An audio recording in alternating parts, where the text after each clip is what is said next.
And you know about the Indian entertainment like Bollywood, music, movies, any actor, Salman Khan, Shah Rukh Khan, you know? Yes, yes. Which actor you like? Shah Rukh Khan, Salman Khan, Aishwarya Rai. Khan. Salman Khan, you like Salman Yes, Khan? yes. Nice. Dilwale Dulhaniya Le Jayenge, DDLJ, you know? Sholay, Sholay. Sholay. Salam. Amitabh Bachchan. Yes. Yeah. Sholay is very famous here. Very famous here. Basanti.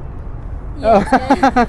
And in Sholay there is a one song, Ye Dosti, right? You know? Yes. Very nice to talk with you. मित्रांनो, इकडून चाललो होतो तर 2 इराणी महिला मला इथे भेटल्या. खूप जास्त फ्रेंडली आहे, त्यांच्याशी बोलून खूप चांगलं वाटलं. इंडियाबद्दल त्यांना खूप काही जास्त माहिती आहे. बॉलिवूडला खूप जास्त फॉलो करतात इकडे आणि सलमान खान त्यांना आवडतो. सलमान खानचे खूप मोठे फॅन आहे इकडे. शाहरुख खान, सलमान खान, अमिताभ बच्चन या सगळ्यांची मूवीज इथे बघितले जातात. आणि खास करून माधुरी दीक्षित, या माधुरी दीक्षित. तर माधुरी दीक्षित वगैरे इकडे खूप जास्त फेमस आहे. तर छान वाटलं यांच्याशी बोलून आणि थँक्यू सो मच. तशक्कुर.